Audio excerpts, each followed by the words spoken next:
As a reminder, please silence all cell phones. Welcome to tonight's press conference for the Southern University Jaguars. Southern Sports Information Director is Rodney Kirshner. We're joined on the podium by head coach Carlos Funchess and student athletes Genovia Johnson, Amani McQueen, and Tynesha Metcalf. Coach Funchess, would you like to make an opening statement? Yes, I thought we came. Can you hear me? Okay, I thought we came out and played extremely hard. Got some good looks early, scored some buckets, made a run. They did a good job of keeping their composure, moving the basketball, getting some easy shots, and fighting back in the game. Down late in the first quarter, I thought we kind of got out of character a little bit and didn't move the ball like we needed to, and that gave them an opportunity to score some transition threes. So, I'm proud of the young ladies because they played extremely hard. Thank you, Coach. We'll now take questions for the student athletes. As a reminder, please state your name and affiliation at the beginning of each question. If you're on the Zoom call and have a question, please use the raise hand function, and I will call on you with instructions if we have time for your questions.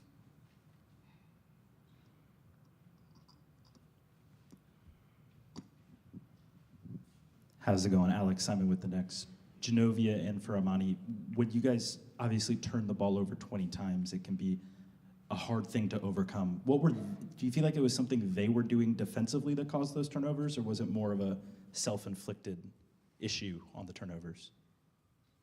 It was definitely a self-inflicted thing because, like Coach Funchess just said, we got out of character late in the first quarter, and that forced a lot of turnovers as a team. And we didn't move the ball as well as we usually do. I feel like we allowed the other team to speed us up, and we're usually the one that speeds up other teams. So I feel like we should have settled down. We didn't get to really settle in and get comfortable, and that was kind of our downfall. We tried to pick it up, but it's hard to come back when you're playing a good team as well. So, yeah.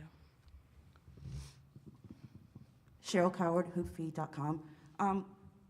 You had that first quarter lead, but of course they came back in the second quarter and outscored you. You only scored those 4 points, but then you kind of came back, late in the third.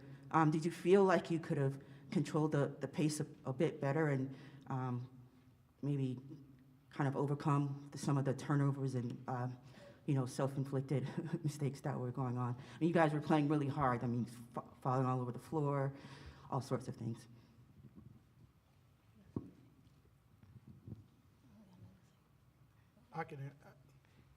I can answer that question. I thought we did they did a good job of speeding us up.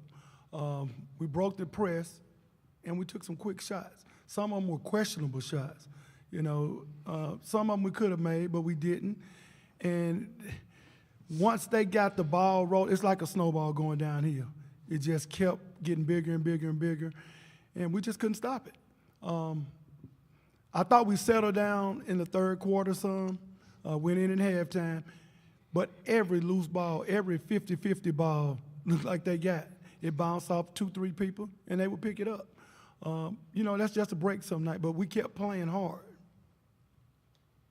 Hi, Damon Esper for The Advocate. It seemed like their size started to take a little bit out of you guys in the second quarter also. They had a couple of big girls out there. Were they being physical or anything?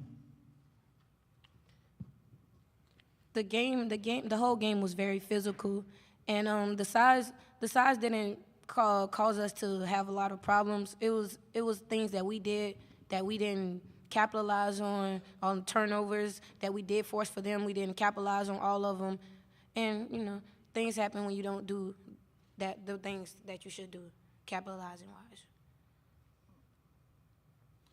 Ben Parker, CardinalSportsReport.com. For the players, obviously, not the way you wanted this game to go, but still making the NCAA tournament still a big accomplishment. Just talk about how proud you guys are to get this far, get to this stage, and just what was the key to your overall season success to get to this point? I think we had a great season. The overall key to our success this season was defense. We're a defensive-minded team. We always have been. We never go off offense. If we're having a good offensive night, that's a plus, but we're always a defensive team. The chips and the odds were against us this year.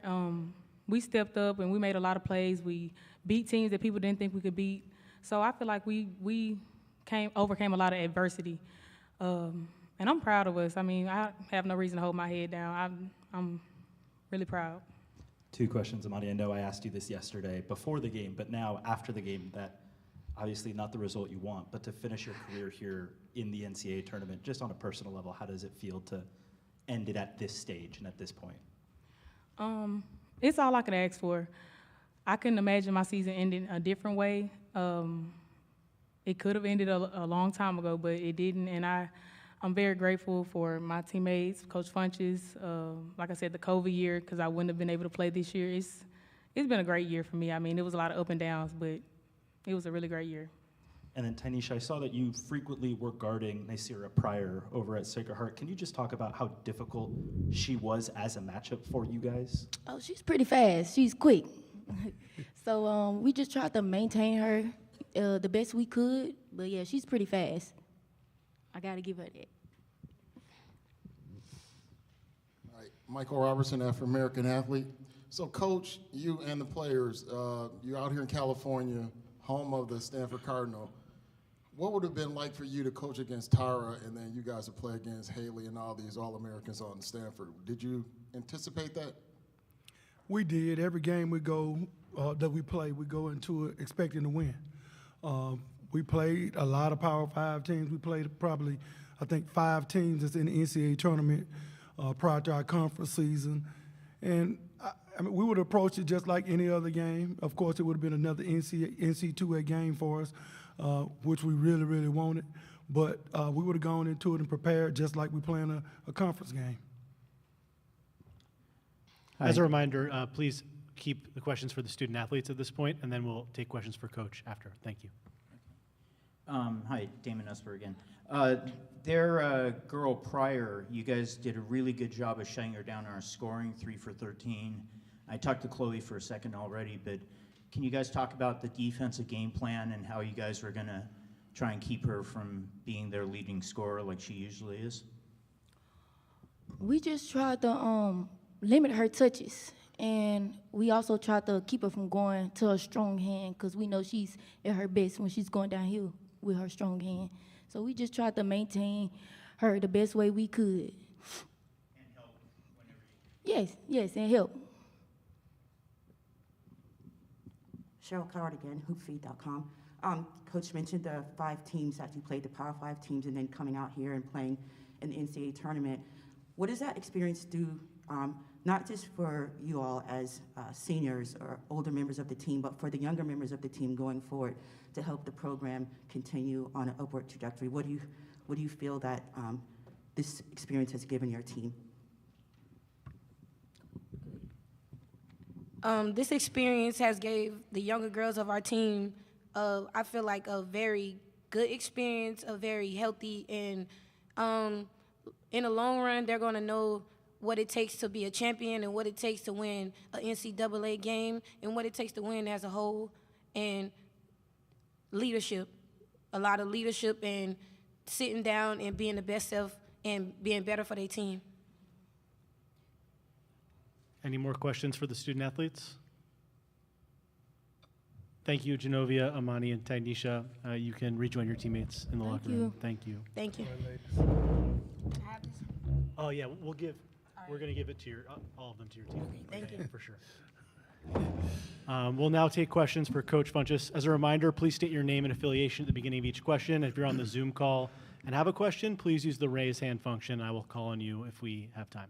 Coach Alex Simon from the Next. Defensively, you guys hold them to 57. You guys are a very good defensive team as it is, and you even were better than the average tonight. What, I guess, did you find to be the most kind of important part of the offense as to why you guys struggled so much? Well, I didn't think we made good decisions a lot of times, especially in that when they made that run in that second quarter. We didn't share the basketball. We played out of character. We were missing open players for easy shots. We didn't do a good job passing the ball to the post. You know, you have games like this. Now, I have to give them a lot of credit. They had a really good game plan. They sagged on most of our shooters. They made it really tough to get into the paint and we are a mid-range jump shooting team or a penetrating team trying to drive and then kick. But they did a really good job of negating that. Ben Parker, CardinalSportsReport.com. You kind of touched on it, but what went wrong for you guys in that second quarter, 21-4? Because outside of that, you guys, I think, actually outscored them the rest of the game. But just what really kind of accounted for that, for the second quarter being as lopsided as it was? Well, I thought it was twofold. In the game of basketball, most of the time, one mistake leads to another one, and we turned the basketball over. We took quick shots, and that led to, I think, 3 transition threes. You know, in the half court, we did a really good job of guarding it, but when they get turnovers, live ball turnovers, it's really no defense for that. And they got the kid, I can't think of her name, Amelia Wood. She hit back-to-back threes, and that kind of got the confidence going. And again, like I said earlier, it was like a snowball going downhill. We got a little rattled, and I hadn't seen that from our team in a while. All right, Michael Robertson, African-American athlete. Coach, I'm a proud HBCU alum, Tennessee State University. All right. But what does it mean for you to bring your team out here and play at this level on, national TV, so to speak, and to be in the NCAA tournament representing HBCU? Well, I mean, it's always great, especially to make the NCAA tournament. It was a lot of hard work. We had some ups and downs. We lost 3 games in a row. We followed that up with winning the next 9 out of the next 10, and that's hard to do. But we stuck to our game plan. They kept believing, and they kept playing the game the right way on both ends of the court. But we're really very happy to be here, no doubt about that. Coach Alex Simon from the Next Again. I know against Jackson State, you guys came back like a fury at the very end. When you get it to single digits late and you guys are pressing, was there ever a thought in your head like, can we do that again in this one? I mean, I knew it was going to be tough. We just didn't shoot the basketball well tonight. I don't know what we ended up shooting 1 for 9 from 3, and we're a pretty good 3-point shooting team. So we struggled from that aspect. So I knew it was going to be tough. I just wanted the young ladies to keep competing and making the right plays down the stretch, just to give yourself an opportunity to win. Damon Esper for The Advocate again. You started out 5 for 8 from the floor by my count, and we're leading the rebounds 10-4. And that second one, I think, when they started rebounding on you, was part of the flood. So, I mean, obviously your team was playing well there in those first 5 minutes, but did it just fall apart just because of their defense, or what did you think? They did a really good job. I want to make sure I give them credit, but I didn't think we did I thought we did a poor job of moving the basketball. Again, like I said, we played out of character, and live ball turnovers, it's going to be tough to defend that, and that's what really got them going. And once they got that lead, I mean, you can't trade buckets. They did a good job on the boards. They got some old boards, some putbacks and things like that, got some easy buckets. And when they needed a bucket, they made timely buckets. When we were trying to make a run, they made timely buckets. So I tip my hat to them. Coach did a great job getting their team prepared. Cheryl Coward again, hoopfeed.com. 2-parter. One, kind of the question that I asked the students about what this means for the younger players on your team as far as the experience and coming back, in the future. And the second part is, I know you talked about this a little bit before, I think in the pregame presser, and some other coaches have too, as far as the tide is turning for recruits coming either from Power 5s to HBCUs or just going straight to HBCUs. How do you think that trajectory is going to play out in the next few years, and have you seen that personally? Yes, I have. I mean, made the NCAA tournament is always a plus when it comes to recruiting. I had recruits calling me and texting me, telling me congratulations. A lot of times you can't get them on the phone if you don't make a run in a tournament. And the caliber of players we recruit, again, the NCAA is great to be able to use as a recruiting tool, once you make that tournament. And for the younger ladies on the team, I mean, they see what it takes, the hard work, work and the ups and downs they're gonna have when you're trying to be a champion. You know, it's not easy. These young ladies started back in June, lifting weights, the first week of June, conditioning, working out every week.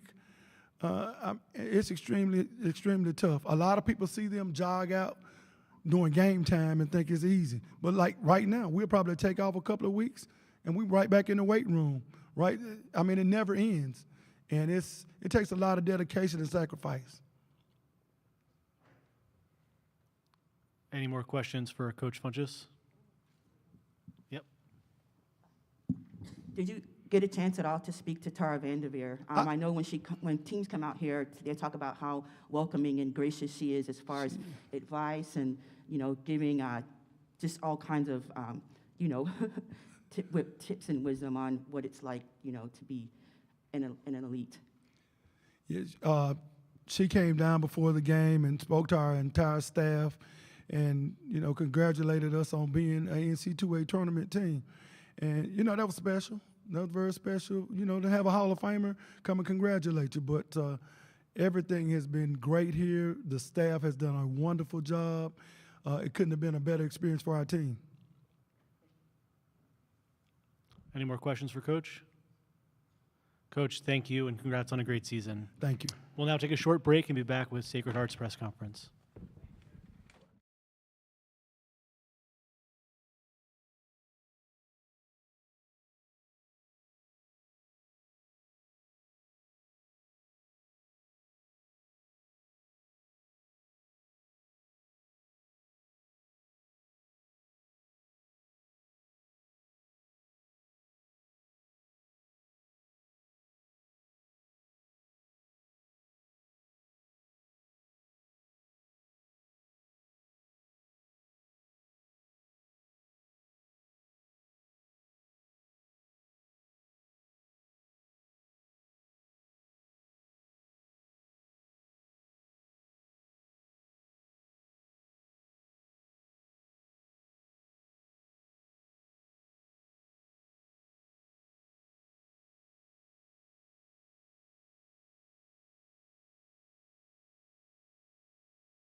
As a reminder, please silence all cell phones. Welcome to tonight's press conference for the Sacred Heart University Pioneers. Sacred Heart Sports Information Director is Allison Hogue. Today we are joined by head coach Jessica Minetti and student athletes Nicira Pryor, Olivia Tucker, and Kelsey Wood. Coach Minetti, would you like to make an opening statement? Yes, thank you. What a day, what a game. We are so excited. I am so proud of our team's effort. Southern is a tough team. They are tough and gritty and athletic, and they gave us everything they had for 40 minutes, a true battle. And I'm so proud of how our team rallied. I'm so proud of how our team stayed together and took this opportunity for 40 minutes to play Sacred Heart basketball and give us an opportunity to make history. I think that's the biggest part that we are the most proud of is we made history tonight for our program. We made history tonight in our conference, and we really were able to showcase what great basketball our team was able to play. So couldn't be more proud, super excited for the opportunity to continue in the bracket for the first time in school history and keep it going. Thank you. We'll now take questions for the student athletes. As a reminder, please state your name and affiliation at the beginning of each question. If you're on the Zoom call and have a question, please use the raise hand function, and I will call on you if we have time for your questions. Ben Parker, CardinalSportsReport.com. This question is for Nicira. I hope I'm pronouncing that correctly. Nicira. Thank you for that. Nicira. Just talk about your performance tonight. 11 points, 10 assists, almost a triple-double with 8 rebounds. Just how good does it feel to have a double-double in the NCAA tournament, and were you aware of how close you were to the triple-double at the end? My coaches kind of told me that I was so close to the triple-double, but I think it was just amazing experience, amazing feeling to, go out and do what I had to do to get the win. So it just felt great for me. Alex Simon from the Next. 2 questions. First for Olivia and Nicira.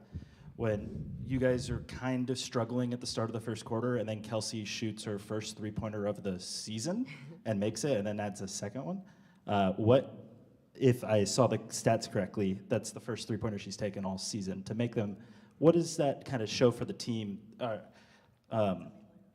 was her sister. Oh, it was Amelia. Yeah. When Amelia makes those 2 threes, just how much does that lift the team up when you guys are kind of in the depths of the struggle this season? Definitely. Amelia has made, great shots over the course of the season, and I think that we trust her to shoot the shots. So when she made them, it just fired us up to keep playing defense, and we got back in the game. Yeah, also to piggyback off of that, Amelia's a great spark off of the bench. Like, she comes in, and she's always going to knock down shots for us. She's a great three-point shooter and comes into practice, so it's just kind of repetition at this point. So, overall, she just comes in and does the little things for us. I'm guessing, Kelsey, to see your sister do that, and then it sparks the run that you guys carried all the way through to halftime, 21-4 in the second quarter, which is, how much did that kind of change things for you guys as a team in your eyes? Yeah, we talked about this going into halftime. We were all in there as a team, and we kind of gave her high fives, and we're like, you're the reason why we're in this game. Those 2 threes really gave us that spark off the bench, and I think it kind of just uplifted our attitudes towards the game, because we were down by 10 points going in the first media. So I think those 2 threes just really gave us the spark that we needed, and it sparked our defense as well. So it was a really, really well done job by her. Hi, Damon Esper for The Advocate in Baton Rouge. Nicira, you've obviously had such a great freshman year, leading the team in scoring, rebounds, points. So I'm sure you've seen a lot of different defenses against you, but their number 4 looked like she was doing a pretty good job disrupting your shot and all that. So, if you can tell me what she was doing, was there anything different about it? Definitely. Number 4 was a great, defender. But for me, it was just, do other things that my team needs. I got a lot of assists tonight. She played great defense. She face guarded me the whole time, denied me the ball. And it was a great game plan, but I think my team, they took it and they dealt with it. So I just think that was a great game plan, but we just came out with the win. And my follow-up was going to be, it looked like you kind of made a conscious decision to, okay, maybe my shot's not there right now, and I'm going to pass the ball. Yeah, for sure.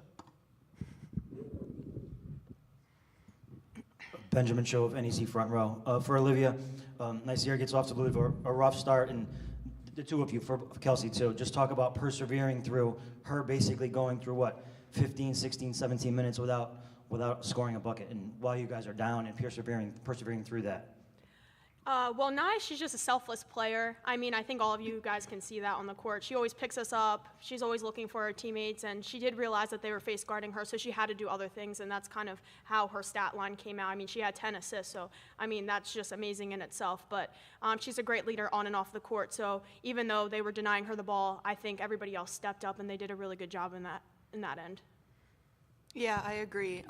Nye is our leading scorer always. She averages like 20 points per game. So when she kind of has an off game, I think, not that we're surprised by it, but it kind of just like uplifts everyone else on the court, and it kind of makes us realize that we really just have to step up, not only for ourselves, but for Nye and our team. So Nye did a great job getting everyone the ball. She's the reason why we scored our points. So she's just a great player.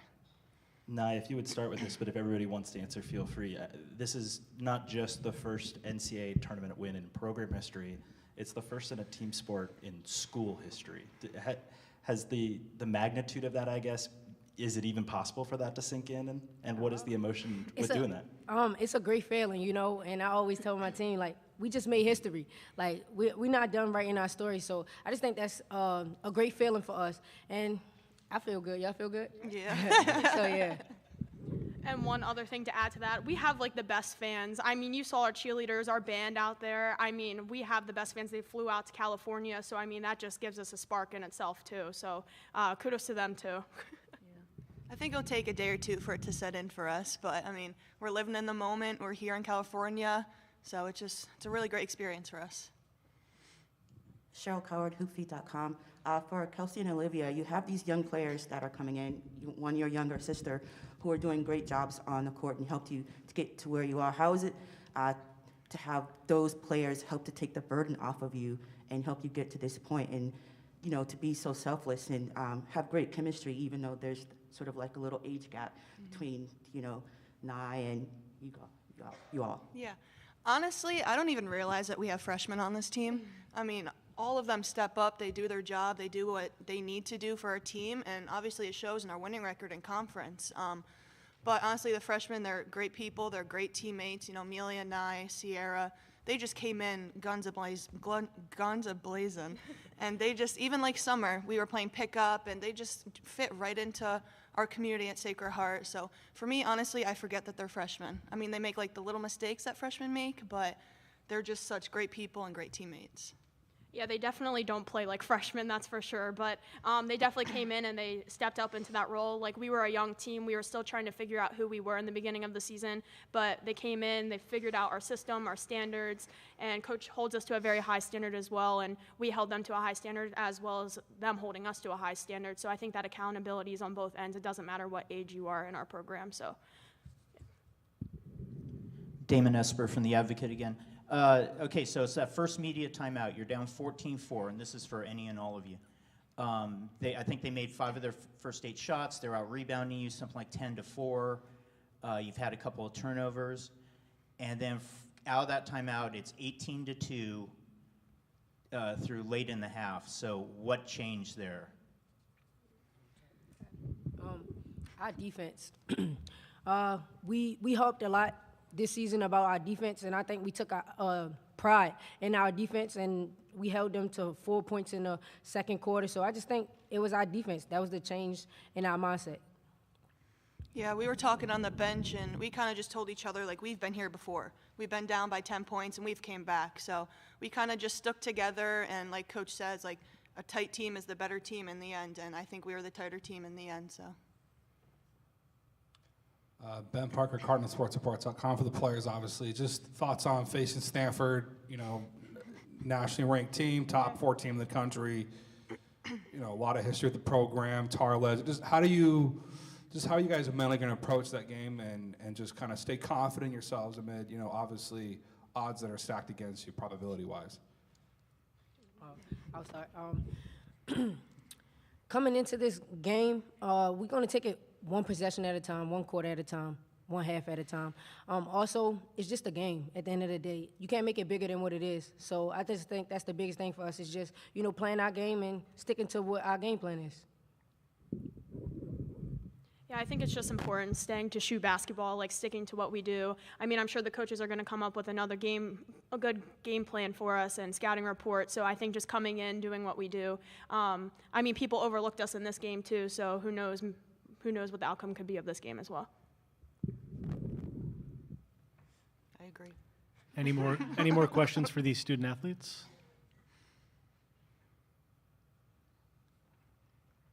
Thank you, Nasira, Olivia, and Kelsey. You can rejoin your teammates in the locker room.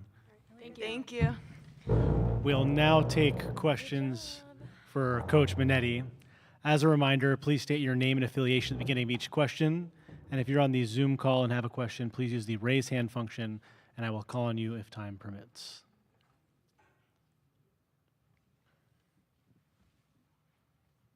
Michael Robertson, African-American athlete. Coach, what did you say to them, like when they get down by 10 and they jumped on you guys right away and then you had that explosive second quarter? Was any words of wisdom to them?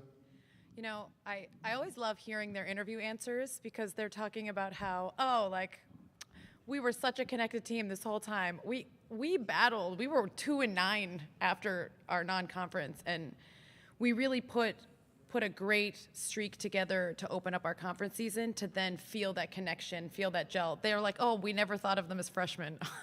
You should have seen them play in those 2-9 games. So for me, I always love to hear them, but what I said was the same thing we've said every time. We didn't start in non-conference our first quarters well.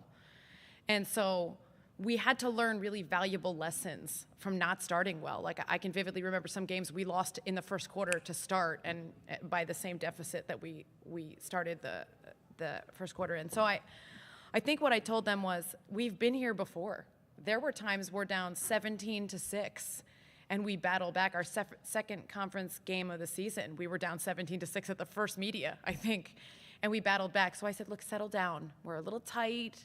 We're a little disconnected. We got to lock in better defensively. We're getting ripped to the rim. They've gone to the free throw line 3 times. Like, we have to be better defensively for our offense to start connecting, because what we really pride ourselves on is scoring off of turnovers, right? And you look at their turnovers. We forced 20 turnovers and scored 21 points.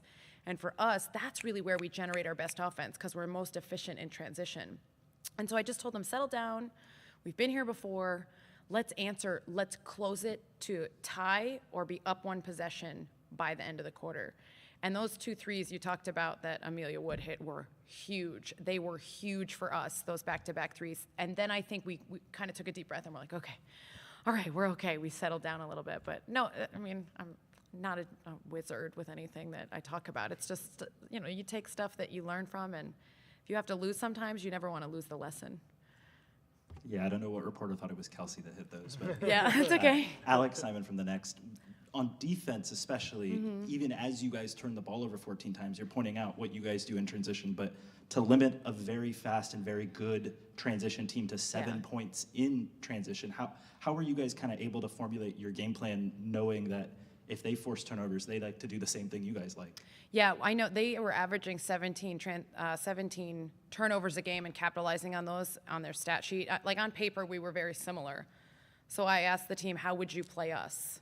Like how should we play a team like us? Now, truth be told, Southern is so impressively athletic downhill with the ball. They run a dribble drive system similar to ours in their 4-out motion. So I said, how have teams disrupted us? Well, you have to gap them. You have to play off. You have to anticipate the drive. You have to force lower percentage contested jump shots, because I'm telling you, if they get to that basket, they're going to score and we're going to foul.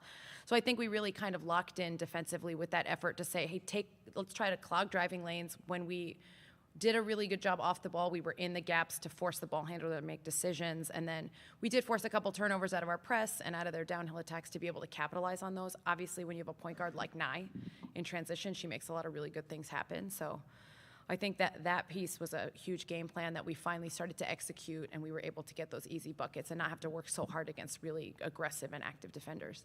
And when they're so aggressive against Nye, where obviously they're disrupting her shot all over the floor in that way.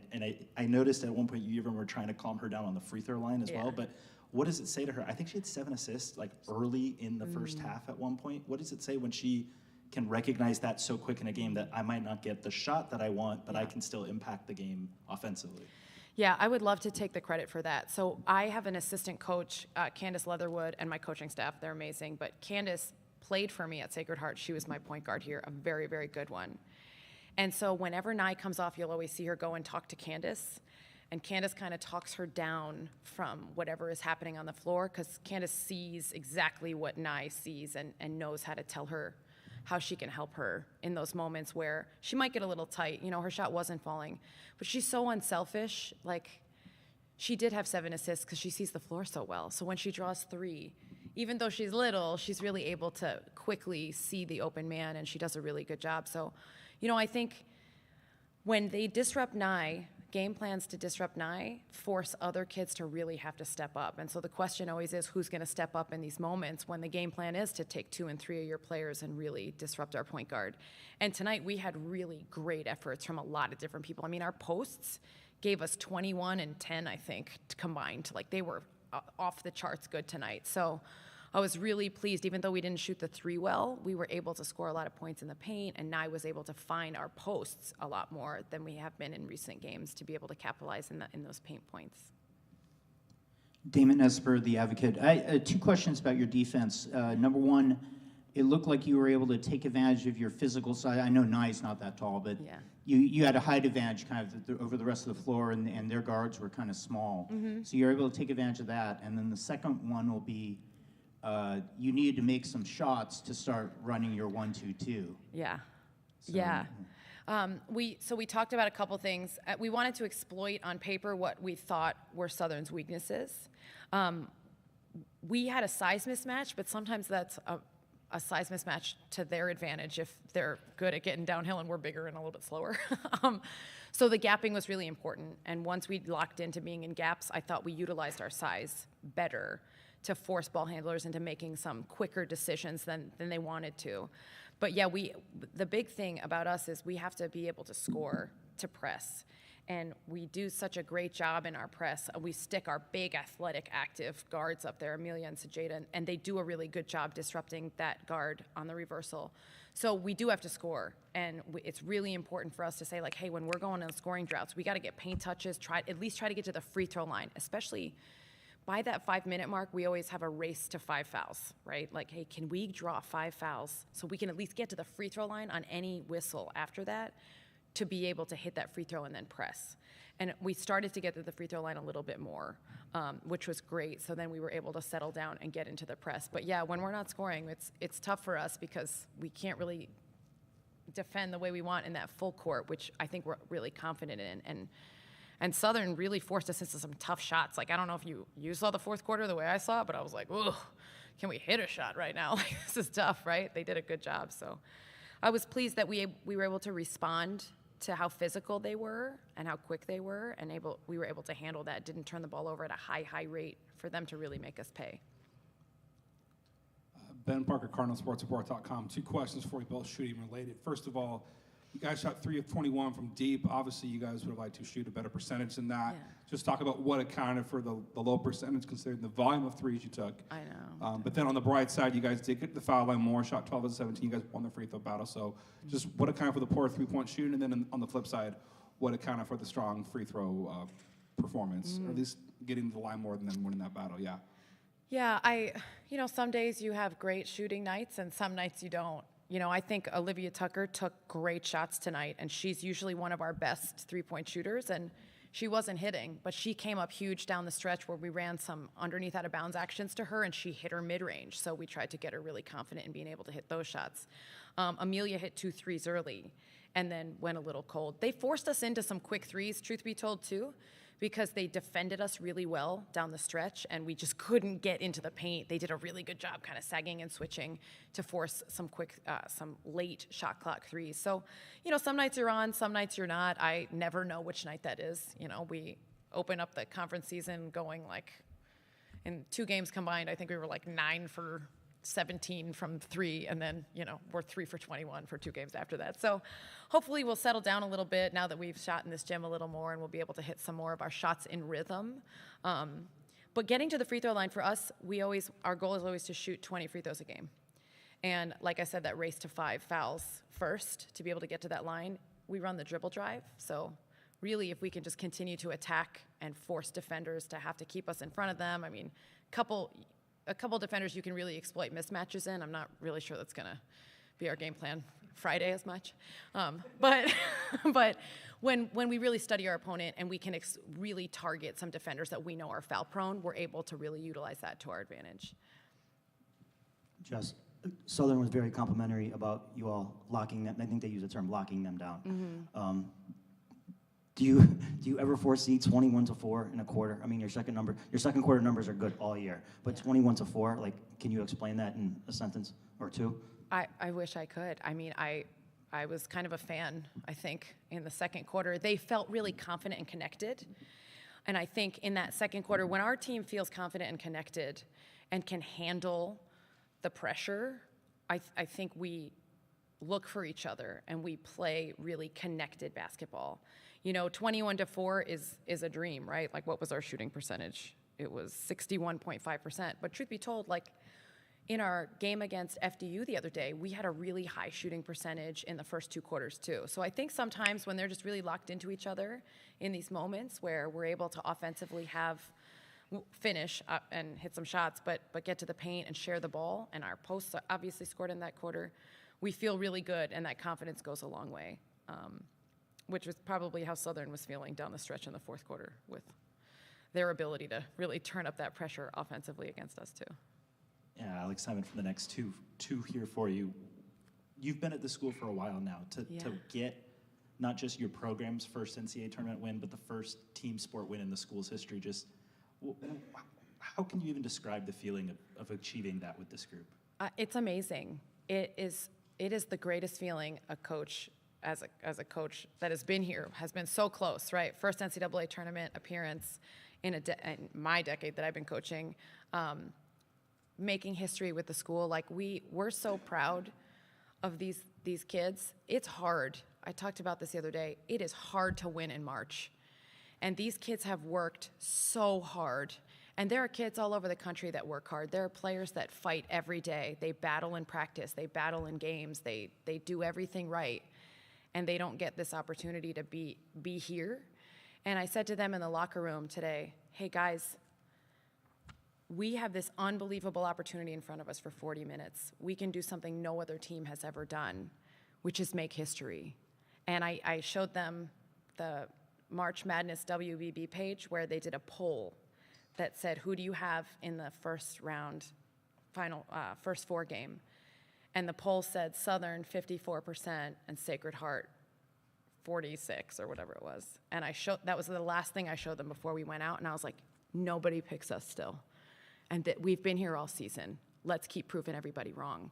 And I think that has been our motivation, is prove everybody wrong and then have so much pride in who we're doing it for. It's for every parent that brought them to AAU and spent money and time to support them. It's for every coach that ever coached them. It's for every family member that ever hugged them when they celebrated wins or consoled them for losses, right? It's for every fan that ever cheered for us. It's for our administrators who have supported us. Like, these moments are so much bigger because you get to celebrate them with everybody that has come with you. And it makes it that much more special to say, hey, we did this for and with Sacred Heart. And then, since we talked about it yesterday, about your last game, at what point were you finally not nervous about the result for this one tonight? I'm telling you, even with 10 seconds, where was it at? It was the last timeout they called. And I'm like, oh my gosh, we have to switch 1 through 5, and we have to make sure they're coming storming back. This could be a March Madness highlight in the worst way for us ever if they come back. So I was nervous until they inbounded the ball and didn't foul us. And then I was like, oh my gosh, I think we just won. So I think that's when I realized I'm always so nervous. I watched them win against Jackson State with that much time left the same way. So I was like, oh my gosh, please don't let this happen again. But I was thankful that we didn't have to go through that battle with them because they are so tough. We have time for one last question. All right, Coach, Mike Robertson again. So how familiar are you with the HBCUs like Jackson State, as you just said, Southern, when you were a player or when you were in college and as a coach? How familiar are you with the HBCUs and now this somewhat renaissance that someone like Deion Sanders is bringing to HBCUs?